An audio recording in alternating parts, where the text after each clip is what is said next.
फिर दिन हुआ पुरानी रात का, करे सो शुक्र हम खुदा की जात का, खुदा की जात का, नया फिर दिन हुआ। आज की आयत, मैं तेरा खुदा गयूर खुदा हूँ। खरूज 20 बाब 5 आयत। अजीज़ों, हमारी एक अजीज़ा की 4 माह की सुंदर सी बच्ची एमा, हर देखने मिलने वाला उसे प्यार करता और गोद में उठाने का ख्वाहिशमंद होता है। मज़े की बात यह कि वो हर बात समझती और अपनी प्यारी सी मुस्कुराहट से गोया जवाब भी देती है, मगर अपनी माँ की गोद के अलावा किसी दूसरे की ऐसी ख्वाहिश को किसी भी सूरत पूरा नहीं करती। ऐसे अंदाज हर बच्चे में देखने को मिलते हैं जो मन को भाते हैं। खुदा की दी हुई बेशुमार नेमतों में सबसे दिलकश नेमत हमारे बच्चे ही होते हैं, जो हर घर की रौनक और वालिदैन के दिल की खुशी है। लेकिन याद रहे, इस नेमत को और भी खूबसूरत बनाने के लिए देने वाले ने वालिदैन को जिस्मानी और रूहानी जिम्मेदारियां भी अता की हैं, यानी परवरिश, देखभाल और तरबियत। यकीनन नस्ल इंसानी खालिक खुदा की ख़ास तख्लीक है।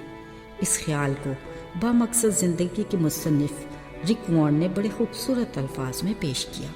लिखा, जिस लम्हे अब दुनिया में पैदा हुए, खुदा एक नादीदनी गवाह की तरह वहाँ मौजूद था और आपकी पैदाइश पर मुस्कुरा रहा था।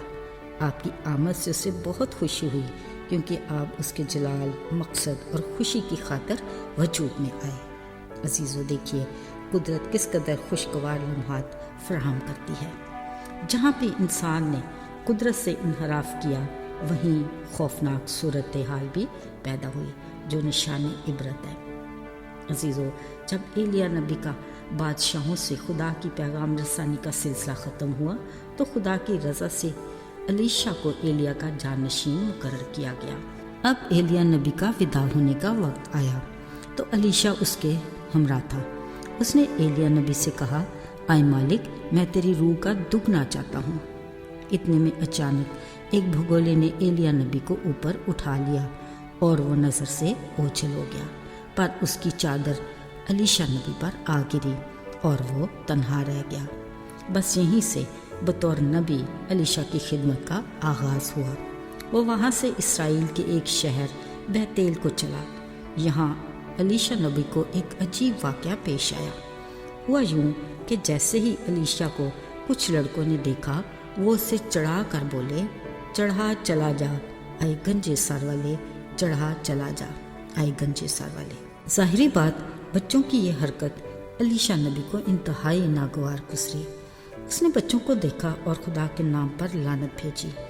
उसी पल जंगल से 2 रिछनियाँ नमूदार हुईं और 42 बच्चे फाड़ डाले।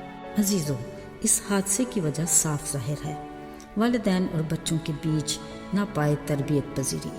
बिलाशुबा आसमान और ज़मीन का मालिक गयूर खुदा है, जो न सिर्फ अपने लिए बल्कि अपने लोगों के लिए भी गैरत रखता है। अजीज़ों, खुदा बाप कहर में धीमा और शफ़क़त में गनी है, मगर तरबियत पजीरी में माहिर और सख्त असूल पसंद उस्ताद भी है। वो जिसे बेटा बनाता है, उसे तंबीह करता और कोड़े भी लगाता है, ताकि उसकी जान को पाताल से निकाल ले। बिलाशुबा तरबियत पजीर औलाद ही वालिदैन के लिए खुशी और शादमानी का बायस बनती है। ये सच है कि एक पौधे को सीधा और अच्छे से देखभाल करके फलदार दरख्त बनाना आसान है बनिस्बत एक बड़े दरख्त को। इल्म और फहम वो सच्चे मोती हैं जो हमारे बच्चों की ज़िंदगी में खूबसूरती की ज़मानत है। सुलेमान बादशाह ने अपनी हिकमत की किताब इमसाल में इसका यूं तज़किरा किया, मैं तुमको अच्छी तलकीन करता हूँ। मैं भी अपने बाप का बेटा और अपनी माँ की निगाह में नाजुक, अकेला और लाडला। बाप ने मुझे सिखाया और कहा, मेरे फरमान बजा ला, इनको तरक ना करना। हिकमत की ताज़ीम कर, वो तुझे सरफराज करेगी और तुझे इज़्ज़त बख्शेगी। वो तेरे सर पर जीनत का सेहरा बांधेगी और तुझे जमाल का ताज अता करेगी। कलाम पाक में हमारी औलाद की तरबियत का ये सिलेबस, जो हर दौर और ज़माने में पुरतासीर और मुनफरद है, मगर अफसोस गुजरते वक्त और बदलते हालात वक्ती खुशी मसनूई इज़्ज़त व शान के तकाज़ों को पूरा करते अब तरबियत पजीरी का सिलेबस भी यकसर बदल चुका है।